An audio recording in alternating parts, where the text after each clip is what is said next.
BJP MP Etela వ్యవహారాల్లో బండి సంజయ్, కౌశిక్ రెడ్డి ఒకటయ్యారని హుజురాబాద్ కాంగ్రెస్ నాయకులు విడతల ప్రవణ్ బాబు తెలిపారు. ప్రజలకు సంక్షేమ పథకాలు అందించడంలో కాంగ్రెస్ పార్టీని మించిన పార్టీ దేశంలో మరొకటి లేదని, రానున్న స్థానిక సంస్థల ఎన్నికల్లో కాంగ్రెస్ పార్టీని విజయడంకా మోగిస్తామంటున్న ప్రణవ్తో ఐ న్యూస్ కరెస్పాండెంట్.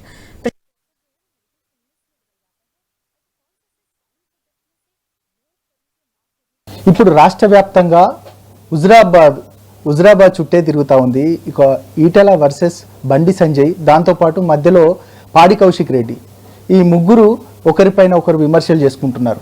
కానీ ఈ ముగ్గురు కాదు, హుజురాబాద్లో మరొకసారి రానున్న ఎన్నికలలో మాకు అవకాశం ఇస్తే మాత్రం హుజురాబాద్ అభివృద్ధిని మేము పరుగులు పెట్టిస్తామని చెప్తా ఉన్నారు ప్రణవ్ బాబు మన ముందున్నారు. అసలు హుజురాబాద్లో జరుగుతున్న రాజకీయం ఏంటి, అన్ని విషయాలు అడిగి తెలుసుకునే ప్రయత్నం చేద్దాం. సార్ నమస్తే. సార్ ఏంటి అసలు హుజురాబాదు రాష్ట్ర వ్యాప్తంగా ఒక పొలిటికల్ సర్కిల్లో పెద్ద ఎత్తున చర్చకు వస్తూ ఉంది. ఒకవైపు అభివృద్ధి ఏమో పక్కన పెడితే ఈ వర్గపోరు, అదేవిధంగా ఒకరిపైన ఒకరు దుర్భాషలు ఆడుకోవడము, ఎట్లా చూస్తారు ఈ ఈటెల వర్సెస్ బండి, అదేవిధంగా మధ్యలో పాడి కౌశిక్ అంటే ఏం చెప్తారు మీరు?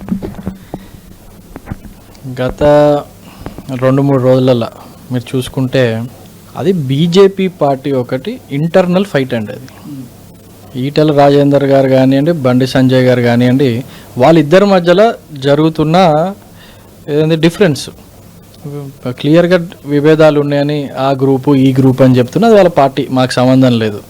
అయితే ఇక్కడ ఒక గమనించాల్సిన విషయం ఏంటంటే, పాడి కౌశిక్ రెడ్డి నిన్న ఒక ప్రెస్ మీట్ పెట్టి వాళ్ళిద్దరు, ఇప్పుడు ఈటెల రాజేందర్ బండి సంజయ్ని తిడితే ఈతను ఈటెల రాజేందర్ని తిడుతున్నాడు. అంటే బండి సంజయ్ గారికి వత్తాసు పలుకుతున్నాడు. ఎందుకు? రేపు ఈటెల రాజేందర్ గారు టీఆర్ఎస్కి పోతే మరి ఇతని పరిస్థితి అవకాశవాది, ఇతని పార్టీ పైన ప్రేమలు, అభివృద్ధి, ప్రజలు ఏముండదు. ఇతను మళ్ళీ బీజేపీకి లైన్ కలపడందుకు బండి సంజయ్ గారితో ఇతను లావాదేవీలు ఇప్పుడే అంతా లైన్ క్లియర్ చేసుకుంటుంటాడు. అది కౌశిక్ రెడ్డి ఒక తీరు. రైట్. అంటే ఇంకొకటి, పాడి కౌశిక్ రెడ్డి ఎప్పుడు మాట్లాడినా మీ టాపిక్ ఎప్పుడు వచ్చినా చిన్నపిల్లోడు, ఆయన గురించి ఏంటి అని మాట్లాడతారు. దీనికి సంబంధించి మీరు ఒక్కసారి కూడా రియాక్షన్ కాలేదు. దానికి ఏం చెప్తారు అసలు? ఆయన వ్యాఖ్యలకు సంబంధించి అయితేనేమి, ఆయన ఇప్పుడు ఎమ్మెల్యేగా ఉన్నారు, ఎమ్మెల్యే అభివృద్ధి పరుగులు పెట్టిస్తున్నానని చెప్తా ఉన్నారు. నిజంగా ఆ విధంగానే ఉందా అంటే ఏం చెప్తారు?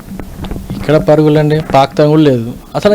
అభివృద్ధి అన్నదాని స్పెల్లింగ్ కూడా నాకు తెలిసి అతను హుజురాబాద్లో చేస్తలేడు. నేను ఒకటే క్లియర్గా అండి, బై ఎలక్షన్ తర్వాత అతను నిన్న కూడా ఏదో అభివృద్ధి కాలే, మాకు శాంక్షన్లు ఉండే ప్రొసీడింగ్స్ అన్ని తీసేసింది అవి అని ఏదో మాట్లాడిండు.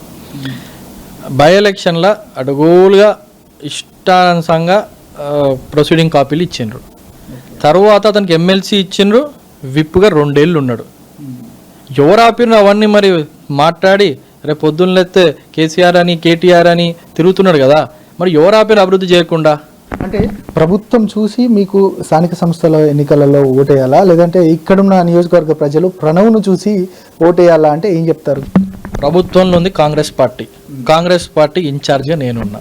సో ఆబ్వియస్లీ మా పార్టీ, మా ప్రభుత్వం ప్లస్ నేను ఏ రకంగా ప్రజలతోని మమేకమే పనిచేస్తున్నా, వాళ్ళు నా పైన ఉన్న ఒక నమ్మకం, పార్టీ పైన ఉన్న ఒక అభిమానం, నమ్మకం, మా నాయకత్వం పైన ఖచ్చితంగా డెఫినెట్లీ మా ముఖ్యమంత్రి గారి ఫేస్ ఉంటుంది, ప్రభుత్వం అనేది ఫేస్ ఉంటుంది.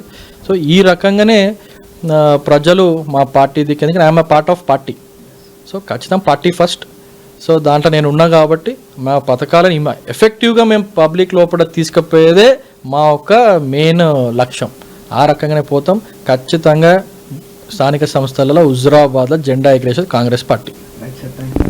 మొత్తానికి ఇది ప్రణవ్ చెప్తా ఉన్నారు. ఖచ్చితంగా అంటే ఇంతమందికి ఛాన్స్ ఇచ్చారు, ఒక్కసారి నాకు అవకాశం ఇవ్వండి, ఖచ్చితంగా స్థానిక సంస్థల ఎన్నికల్లో మాకు అవకాశం ఇవ్వడమే కాదు, రానున్న రోజుల్లో సాధారణ ఎన్నికల్లో కూడా మాకు అవకాశం ఇస్తే మాత్రం హుజురాబాద్ నియోజకవర్గ అభివృద్ధిని మాత్రం పరుగులు పెట్టిస్తానని చెప్తా ఉన్నారు.